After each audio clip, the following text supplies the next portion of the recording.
Això que t'estalvia. Això que t'estalvia. És que no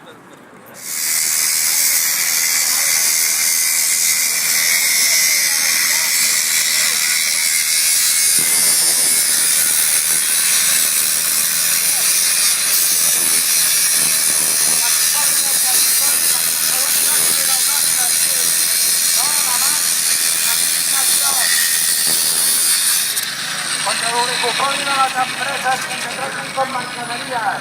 Som ciutadans i no mercaderies.